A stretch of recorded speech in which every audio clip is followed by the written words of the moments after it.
Greetings and welcome to Eye Care Leadership Live. This is the podcast for eye care leaders who want to level up their leadership, create better cultures, and improve the financial results of their clinics. Now, let's join the show. Well, welcome to Eye Care Leadership Live. Today, my guest here is Kade Wilcox, and Kade is the founder of Convert Health. He's an ophthalmology guy. We're going to talk a little bit about that, but he's super well connected in the world. He's an expert on lead gen, lead conversion, and ophthalmology, and we're going to be talking about that today. So, Kade, thanks for joining me. I appreciate you having me, Mike. I'm looking forward to this. Yeah, well, I've followed you for a while on LinkedIn. We've been connected. You interviewed me in the past. We've gotten to know each other. I've seen you at the conferences and stuff, and you've just been that guy that's present, helpful, sharing your knowledge. And I thought, what better person to have talk about this topic? Yeah. So I guess I always like to understand people's backgrounds and how they got into this. And you're such an expert on this topic. How did you get into ophthalmology? You're helping practices with generating leads, converting leads, which is obviously so important. What brought you here? Yeah, good question. So I've been an entrepreneur now for 15 years.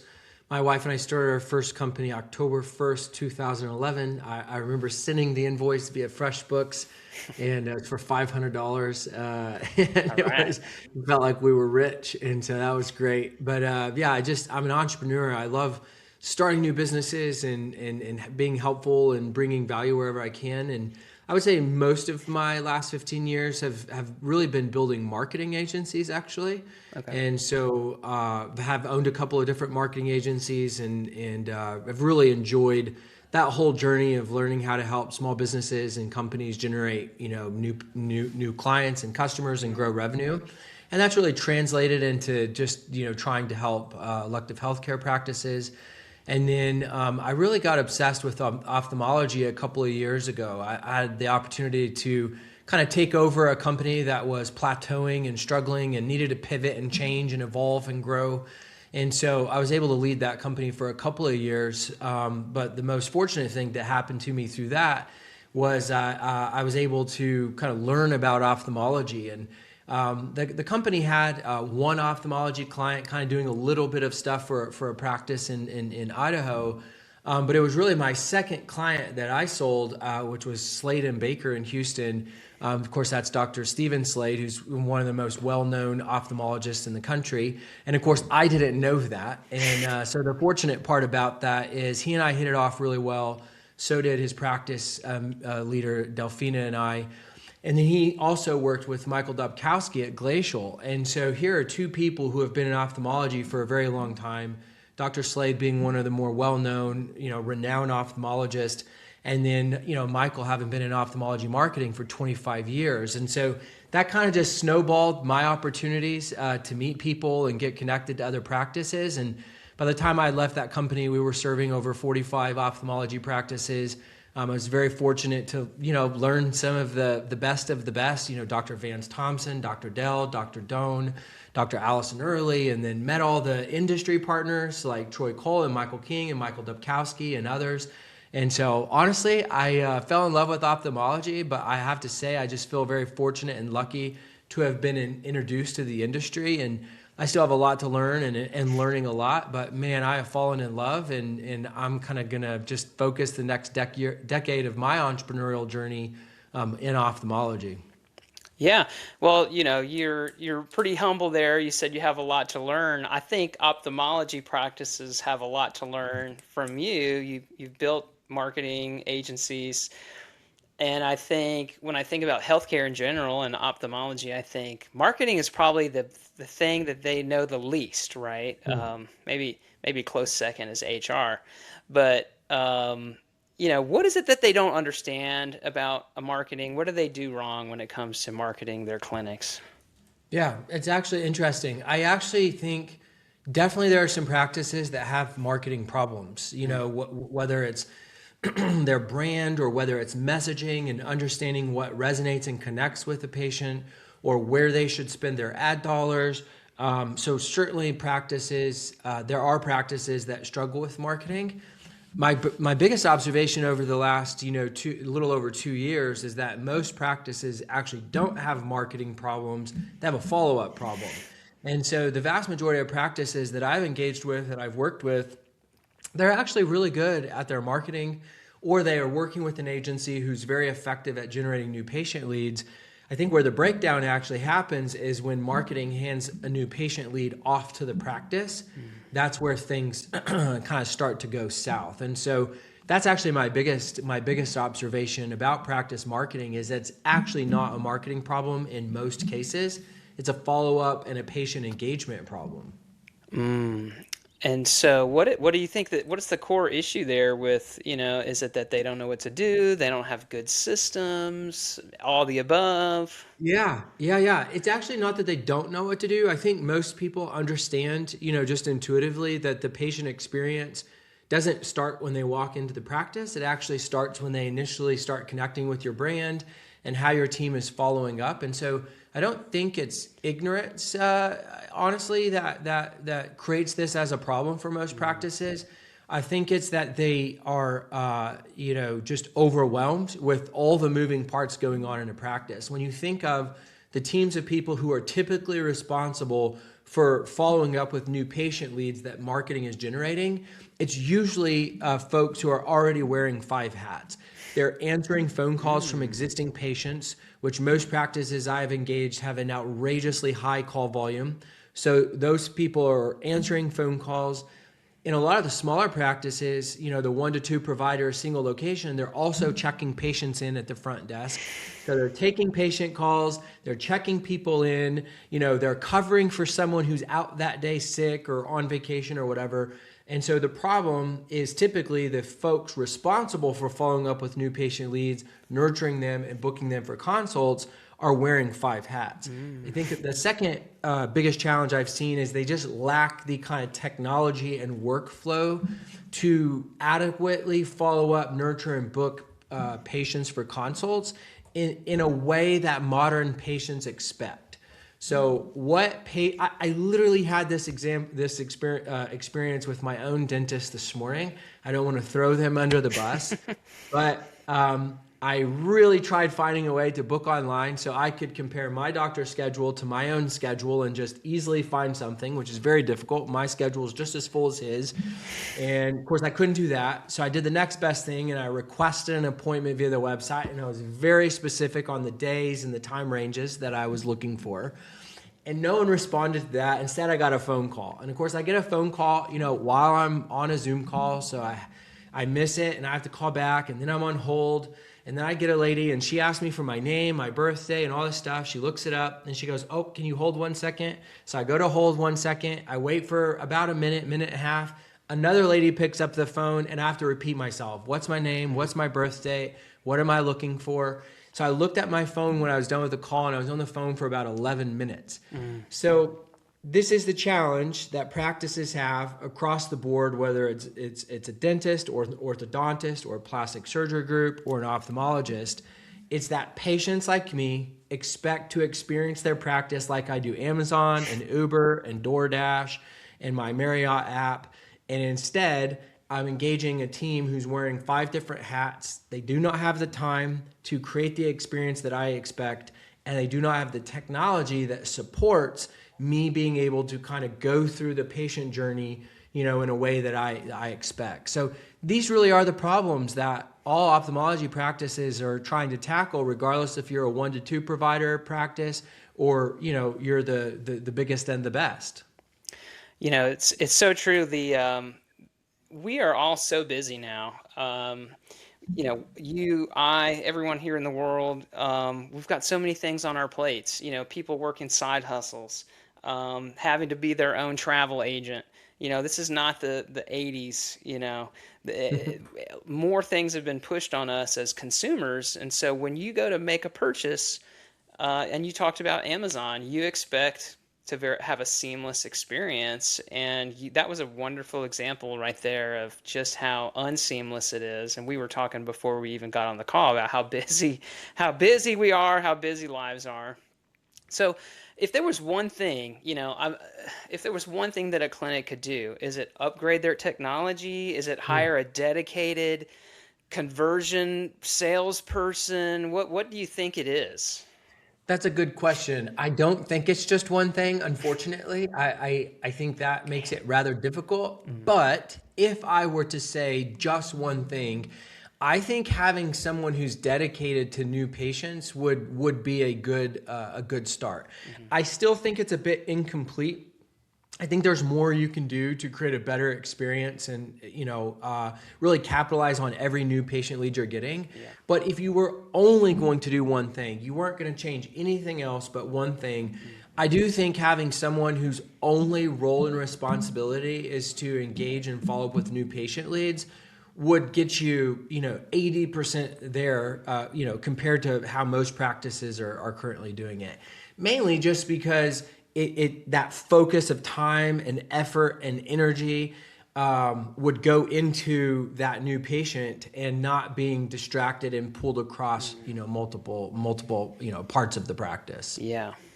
Yeah, I'm working with a client right now that is in the midst of trying to fill a role just like that. And it's Mm. interesting because even that role is wearing a couple hats because it's sort of a kind of a technician hat for these new incoming conversions, and it also has sort of a sales and marketing kind of a hat. And maybe that's just you can't separate those two things, Well, but it's a bummer. I don't know why practices won't. I mean, I have my suspicions, and I could be wrong. I would love to hear from others, and maybe you have an opinion on this too. But I think it's just this idea that we've convinced ourselves everyone should be able to wear multiple hats and do each of those things really, really well. mm, And I get the urge to do that, to maximize the investment, to fill the time, to make sure you're getting the most out of that person. But when you think about the value there is, particularly in a new surgical patient, right? Like what if this is a premium cataract, lead? What if this is an RLE lead? Like you're looking at something that's, quite significant in terms of value to the practice. And if you're giving them your leftovers, if the first experience that this patient that wants to spend $10,000, $15,000 with your practice, if their first experience is frustration, like mm, mine was with my dentist, is that not worth investing in someone both from their focus and their time and capacity, as well as supporting them with the right technology? Would it not be worth, creating a premium patient experience in the sales process? Another thing I see all the time, I'm so fortunate to get to visit and travel and see a lot of these practices, and it really is remarkable what these practices are creating in terms of the patient experience when you walk through the door. mm, I've been to Juliet Eye in Albuquerque. I mean, one of the best practices I've ever been to. Vance Thompson's practice in South Dakota, I think it's almost like a one-of-one experience, right? So these practices are doing an incredible job of the patient experience when the patient walks through the door, but I find that they tend to not think about the patient experience until then. And so if you take the patient experience phase one, when they become a patient from your brand and your marketing, and then the patient experience phase two as you follow up, nurture, and book them for the consult, and you take it serious once they actually show up, you really are, what I would call a premium practice. But you got to take all those things serious, and I think it's the practices that do take that serious that are the ones that really do differentiate themselves from their competitor, create a remarkable experience, for the patient, which then snowballs, and helps you build your practice and get more referrals, and you know how it goes. yeah. What do you think is how critical is the physician's role in these elective procedures in making a conversion? Is it kind of just, hey, I'm just the medical expert and someone else is going to kind of massage and explain and get you excited, or is the physician really critical there? Yeah, really good question. I think they can be, but not necessarily required. I mean, I think there's a lot of things a practice can do from the moment someone becomes a new patient lead, following up with them, nurturing them, getting booked for the consult. Then I think there's a lot of things a practice can do with workflows and automation and technology and your internal team to nurture and educate that patient from consult to actually showing up to the consult. So I think there's a lot of things that can be done by the team and supporting, apparatus to that. I think where the physician has a real unique opportunity to shine is obviously, once they're sitting across from the patient. And I actually think it's pretty cool that a practice, when they do this right, there is a lot they get to do to establish the patient relationship, establish the credibility and the kind of feeling that the patient has about the practice, even before they get to the physician. So they come into the consult or the initial interaction with the physician, and they're already excited. They've had a great experience.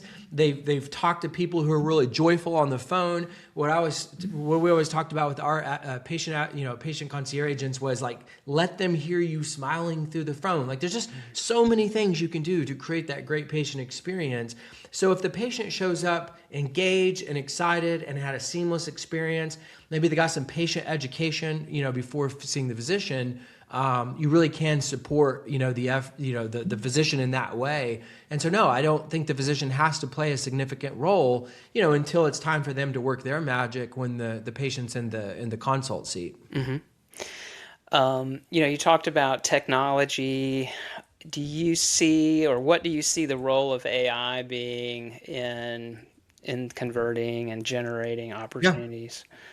Yeah, my philosophy is really simple and straightforward. I think there's all kinds of ways to use AI for speed to lead, for supporting the internal staff, to surfacing up to the call agents, the patient information and the call policy. And it's like all these little ways that AI can kind of empower the humans to do the human things. I particularly think, though, that the new patient engagement, which is what I primarily focus on, should continue to be human. I think AI, for example, voice AI as one of many examples, has a remarkable opportunity to support existing patients, to get them information quickly, to allow them to do certain tasks very quickly, like rescheduling appointments, things like that. But I think when it comes down to a new patient that's a $5,000 to $20,000, surgical patient, I think the human should continue to educate them, nurture them, relate to them, serve them. And I think in terms of that the AI is anything the AI is used for should be to empower the human to have that human connection. Okay. What, you talked about, surfacing contextual information and things like that. What are, if I'm in that role where I'm receiving, inbound opportunities, leads, you might say, for procedures. Let's put me in that seat. Like, coach me up, man. Help me figure, what do I need Yeah. to know and think about to convert that person and get them excited? Yeah, well, I would start philosophically at the practice level, which is, you want to have like, there are three things I always talk about. Number one is speed to lead. You only have a short window of opportunity when a new patient is engaging your practice to get in touch with them. So if a new patient comes into your ecosystem and you wait a day or two, or several hours to follow up with that patient, you've already lost. So the first thing philosophically for a practice is speed to lead. You want to follow up with them as quick as humanly possible when they're ready to engage you. Second would be joyful persistence. Do not give up on new leads. Our team had mystery shopped almost 1,000 practices, ophthalmology practices over the last couple of years. And one of the more interesting data points that came out of that experiment was that, first of all, most practices, 54% of them, don't follow up with new patients at all. But the ones that do, on average, are only following up 1 day and 17 hours later, so not fast enough, so not the speed to lead you need. And then the second one is only following up about 2 times per new patient lead. So meaning if they can't get a hold of the patient after 2 attempts, they quit, they give up. And so number one is speed to lead. You got to follow up very fast. Number 2 is be more persistent. Follow up 10 times, not 2 times. to make sure that you're capitalizing on every new patient opportunity. And then third is what I call availability. Like if you're only available to engage new patient leads, Monday through Friday from 8 to 5, and you're spending dollars on marketing, you're going to be losing a lot of opportunities because the vast majority of your new patient leads are coming in after hours. So they're coming in on evenings, they're coming in on weekends. And so philosophically, for a practice who wants to take this serious, you have to figure out how to empower and support and equip your team to do speed to lead. You need to be following up with them instantaneously with a text message. You need to be making an outbound phone call to them with a real human within 5 minutes. You need to joyfully pursue them. You do not need to give up after 1 or 2 attempts. You need to be following up, a dozen times over 30 days. And then availability, you've got to figure out how can you extend your availability as a team so that when someone engages a meta ad or someone engages a PPC ad, you can call them within 5 minutes. So we had built out our service where we could follow up with them 7 days a week from 8 a.m. to 9 p.m., 7 days a week. So when a lead came in, they were getting an outbound call 7 days a week within 5 minutes. Wow, amazing. There was one word I want to click on here because it's very unique, and that is joyful. Tell me about joyful follow-up, joyful persistence. Yeah, I think this is a big deal. And I think it's one of the major reasons I think if you're able to do this as a practice to dedicate 1 or 2 people, it depends on your lead volume, of course, but to have a dedicated team of people who are following up with new patients, when you're wearing 5 hats, and this is true for all of us, not just this role within the practice, but when you're wearing 5 hats and you're distracted and you're constantly having to shift your brain from one task to another, it's very hard to, feel energized, to feel focused, to feel happy all the time. And so by allowing your team to really focus on the new patient experience and new patients exclusively, it gets rid of all this other clutter and likely is going to change the energy of your team. So I think that's the first thing in terms of the joyful part is it's easier to be joyful when you have the time and space as an individual to focus on the thing you've been asked to do versus, asking you to do that across 5 domains. So that would be the first thing. And then the second thing is like what kind of personality and temperament and gifting and skills is the person you're hiring have for this role? It's really hard work. I think the front desk, call agents, whether it's existing patients or new patients, I think it's the hardest role in the practice because it's overwhelming. It's monotonous. It's doing the same thing every day. You're dealing with people all day long. Some are very joyful. Some are not very joyful. Some are patient. Some are not very patient. And so I think focus helps joyful persistence. But then second, and obviously, probably most importantly, it's finding the right person who really is passionate about this work and not just someone who feels stuck in this role. And they're maybe excited about some of the other jobs they have, but they're not excited about being on the phone all day. They're not excited about 10 to 15 minute phone calls every time you're talking to a new patient because they have questions, they have concerns, they want answers, things like that. Well, yeah, I love that. That's actually pretty good advice for anyone in a sales type of role, right? Sure. So I'm gonna have to incorporate that in my own work there. Well, this is great. This is great advice. Obviously, right now, converting elective procedures, it could be said that it's essential to practice survival. Is that fair to say? Oh, unequivocally. I mean, I think most practices would agree that, yeah, it's tough sledding out there, whether it's reimbursements, whether it's lead volume, whether it's folks having discretionary income to be able to spend on elective procedures. And so, what I've advocated for is like there's never been a time, more critical than now to capture every single opportunity. If you're spending $2,000 to $3,000 a month, minimum, most of them are spending a lot more than this. If you're spending $2,000 to $3,000 a month trying to drive new patient leads, but you're not equally as obsessed or committed to how you're following up and maximizing every single opportunity in front of you, you're leaving revenue on the table. Yeah.